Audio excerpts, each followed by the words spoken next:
Welcome students, Rajneesh classes की linear algebra की class में आपका एक बार फिर से स्वागत है। आज का टॉपिक है हमारा इस लेक्चर का, वो है बेसिस एंड डायमेंशंस। अब तक इसके ऊपर आप सारी थ्योरम्स पढ़ चुके हैं। जिन स्टूडेंट्स ने थ्योरम्स नहीं पढ़ी, मैं उनसे कहूंगा कि पहले जाके इसकी थ्योरी पढ़ें, वो लेक्चर्स देखें, थ्योरी को स्टडी करें, तभी आप इसकी प्रॉब्लम्स ढंग से समझ पाएंगे, तभी आपको इन्हें करने में मजा आएगा। तो आज की क्लास में हम बेसिस डायमेंशन टॉपिक के ऊपर कुछ एग्जांपल्स लेके आए हैं आपके लिए। अभी 2-3 वीडियोस और बनाऊंगा मैं इसी टॉपिक के ऊपर, क्योंकि काफी सारी प्रॉब्लम्स हैं इस टॉपिक के अंदर और एक लेक्चर में सारी डाली नहीं जा पाएंगी, क्योंकि फिर वीडियो की लेंथ बहुत लंबी हो जाती है। तो चलिए स्टार्ट करते हैं। फॉर एग्जांपल फर्स्ट लेते हैं। इसमें वी एक वेक्टर स्पेस दिया है फील्ड ऑफ रियल नंबर के ऊपर। इसमें सारे 2x2 ऑर्डर के मैट्रिसेस फिल हैं, एबीसीडी टाइप के। आपको इस वेक्टर स्पेस का बेसिस फाइंड आउट करना है और साथ ही साथ इसकी डायमेंशन बतानी है। पहले देखिए कैसे करेंगे। पहले थोड़ा सा काम मैं आपको रफ में करके दिखाऊंगा। आप इसका कोई भी वेक्टर लीजिए, एबीसीडी। क्या लगता है ये किन वेक्टर्स की कॉम्बिनेशन की फॉर्म में है? आप इसे लिख पाओगे a time 1 0 0 0 0 plus b time 0 1 0 0 plus c time 0 0 1 0 plus d time 0 0 0 1। देखो, a के मल्टीप्लाई इसमें करो, b की इसमें, c के अंदर सब कर दो, d के अंदर करो, सबको ऐड करो, वही तो आएगा। तो इसका हर एक वेक्टर कम से कम इन चार मैट्रिक्स की वेक्टर्स की लीनियर कॉम्बिनेशन की फॉर्म में एक्सप्रेस होगा। तो मैं एज्यूम कर लेता हूं इन वेक्टर्स को alpha beta gamma delta. Alpha 1 0 0 0, beta 0 1 0 0, gamma 0 0 1 0 and delta 0 0 0 1। And एक सेट मान लेता हूं S, जो कंसिस्ट करता है इन चारों वेक्टर्स को, इन चारों मैट्रिसेस को, अल्फा बीटा गामा डेल्टा को। देन S स्पान्स V, स्पैन करेगा V को। क्यों?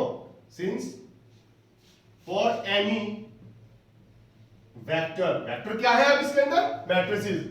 किसी मैट्रिक्स A इक्वल्स एबीसीडी के लिए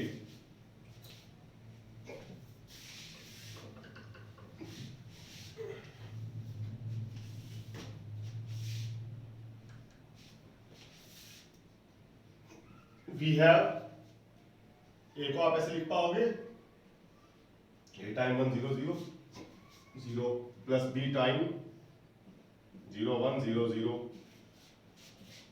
c टाइम 0 0 1 0, कौन याद करता है, d time 0 0 0 1। That means vector space का हर एक वेक्टर यानी कि मैट्रिक्स इन चार की लीनियर कॉम्बिनेशन बन जाता है।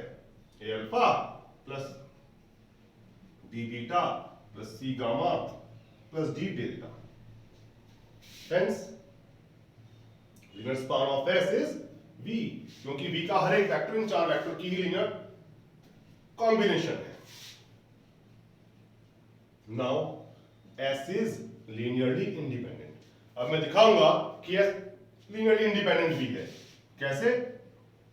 आप इनकी लीनियर कॉम्बिनेशन बनाकर जीरो वेक्टर पुट कर लीजिए, P alpha plus Q beta plus R gamma plus S delta. Zero vector है इक्वल, तो क्या होगा? P time alpha 1 0 0 1 plus Q time, sorry zero है alpha, 0 1 0 0 plus R time 0 0 1 0 plus S time 0 0 0 1। Zero vector क्या होगा इस matrix का, इस वेक्टर स्पेस का? 0 0 0 0, 2 by 2 का नल मैट्रिक्स, इसका जीरो वेक्टर रहा होगा। तो ये क्या बन जाता है?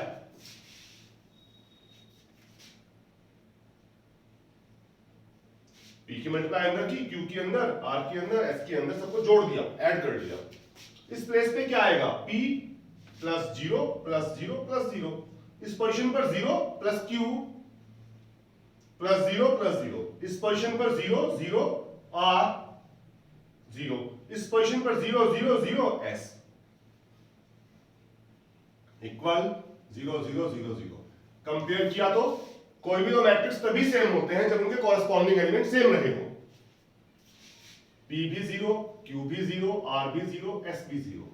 तो हम देख सकते हैं कि इन वेक्टर्स का लीनियर कॉम्बिनेशन तभी और केवल तभी 0 है जब सारे स्केलर्स 0 हैं। ऐसा है तो S is linearly independent.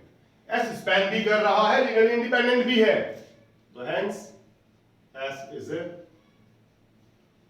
Basis of V।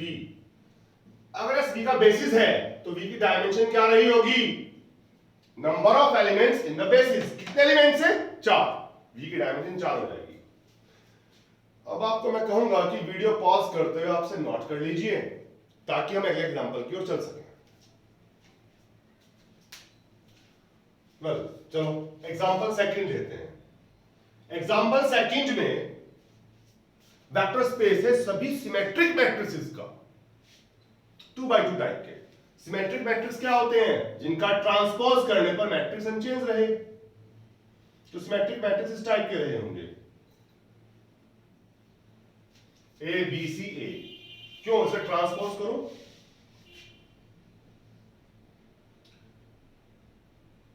O sorry A B B C type के। अगर ट्रांसपोज करो फर्स्ट रो को फर्स्ट कॉलम बनाओ A B, first second row को सेकंड कॉलम बनाओ B C। अनचेंज तो है। सिमेट्रिक मैट्रिक्स की प्रॉपर्टी होती है कि जो एलिमेंट डायगोनल से ऊपर है वही नीचे रहते हैं। तो अब ये वेक्टर स्पेस बन जाएगा इस प्रकार से A B B C, जहां A B C क्या होंगे?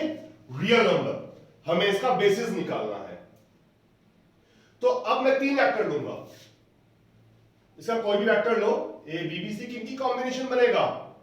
1 0 0 और 0 1 1 और 0 0 1 की। बस 3 वेक्टर लेंगे, alpha beta gamma. Alpha beta gamma का सेट हमने ऐसे अज्यूम कर लिया, तो ये सेट ऐसे स्पैन करेगा V को। क्यों? अगर आप V का कोई भी वेक्टर लोगे अब A B B C,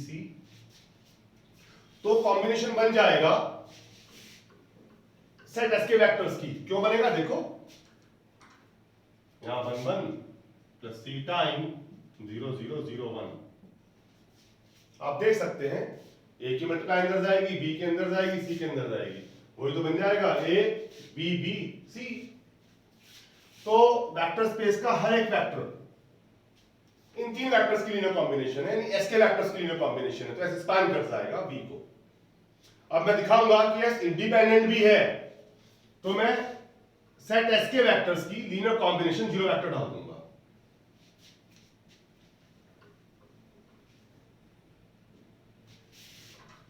P alpha plus Q beta plus R gamma 0 vector डाल दिया। अब ये क्या बन जाएगा? यहां बस P P आ जाएगा, सॉरी Q Q, यहां पे R। तो हम देख सकते हैं कंपेयर करने पर P भी 0, Q भी 0, R भी 0। तो इन वेक्टर्स की कॉम्बिनेशन तभी 0 वेक्टर बनी जब सारे वेक्टर 0 हैं। तो ये सेट क्या हुआ? Linearly independent. इंडिपेंडेंट भी है, स्पैन भी करता है, तो क्या बन जाएगा? Basis of V। अब डायमेंशन कितनी रहेगी इस वेक्टर स्पेस की? 3। क्यों? क्योंकि इसके बेसिस में 3 वेक्टर है। चलो, तो ये था वेक्टर स्पेस जिसमें सारे 2x2 टाइप के हमने सिमेट्रिक मैट्रिक्स डाल दिए थे। अगर हमें डालने हो स्क्यू सिमेट्रिक मैट्रिक्स, तो स्क्यू सिमेट्रिक मैट्रिक्स वो होते हैं जो ट्रांसपोज करने पर विद माइनस साइन रिपीट होते हैं। इनकी प्रॉपर्टी ये रही होती है कि इनके डायगोनल एलिमेंट 0 होते हैं, ये प्रिंसिपल डायगोनल एलिमेंट 0 होते हैं, और जो एलिमेंट्स ऊपर होते हैं उनके नेगेटिव एलिमेंट नीचे होते हैं। तो अब इसमें मैट्रिक्स में एलिमेंट्स आएंगे इस टाइप के 0 0 A माइनस A 0। तो अब सिर्फ एक ही वेक्टर से स्पैन कर जाएगा, कौन सा? 0 1 -1 0 अल्फा। अब अकेला नॉन जीरो वेक्टर है, इसे शो ही नहीं करना, ये तो इंडिपेंडेंट रहेगा ही रहेगा और स्पैनिंग कर ही रहा है, तो अभी इसका बेसिस बना लेगा। ये बात हुई 2x2 टाइप के मैट्रिसेस की। अगर 3x3 का रहा होता तो तब इसके एलिमेंट्स इस टाइप के आए होते। स्क्यू सिमेट्रिक मैट्रिक्स की बात कर रहा हूं मैं। अब एक ऐसा वेक्टर स्पेस है जिसमें सारे स्क्यू सिमेट्रिक मैट्रिक्स हैं 3x3 टाइप के, A B C minus A minus B minus C. अब इस टाइप के एलिमेंट्स रहते हैं इसके अंदर। तो अब इसका बेसिस क्या एज्यूम करते हैं हम? अब हम सेट लेते ये 0 1 -1 0 0, हर उस जगह जहां पे ए है 1 यूज किया ए को, बाकी सबको 0 यूज किया। फिर एक और वेक्टर लेते बी की जगह 1 लेकर,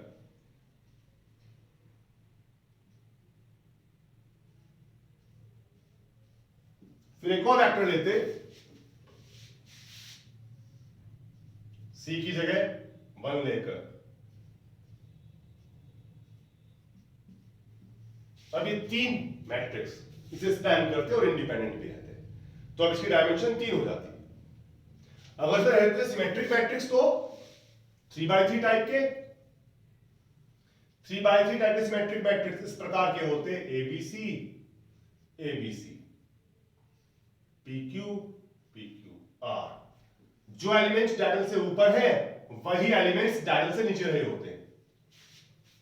तो अब ये किनका कॉम्बिनेशन बनते? बड़ा सिंपल, एक तो 1 0 0 0 0 0 0 0 0, दूसरा मैट्रिक्स क्या लेना था? 0 1 1 0 0 0 0 0 0। दैट मींस जो अननोन्स हैं हम एक एक अननोन को पकड़ के उसे 1 डालते हैं, बाकी सबको 0, एक मैट्रिक्स तैयार हो जाता है। ये बेसिस का एक वेक्टर रहता है। फिर ऐसे ही हम दूसरे अननोन के साथ करते हैं, ऐसे ही हम तीसरे अननोन के साथ करते हैं। 0 0 1 0 1 0 0 0 0। फिर एक और लेते 0 0 0 0 1 0 0 0 0। इस बार पी को 1 लिया, फिर सबको 0 2 को 1 लेंगे, 0 0 0 0 0 1 0 1 0। फिर सबको 0 R को 1 लेते, 0 0 0 0 0 0 0 0 1। अब ये सेट बेसिस बनता और नंबर ऑफ एलिमेंट्स डायमेंशन बन जाते हैं। तो कहने का मतलब क्या हुआ कि जितने अननोन हैं उतनी ही इसकी डायमेंशन आनी है। That's it. आप इसके ऊपर काम कीजिए, थोड़ा सा स्टडी करें आप इसे, इसके ऊपर एग्जांपल क्वेश्चंस ट्राई करें। फिर हम जल्दी ही अगले टॉपिक में कुछ और स्पेस की बेसिस और डायमेंशंस को फाइंड करने वाले हैं। Till then good bye.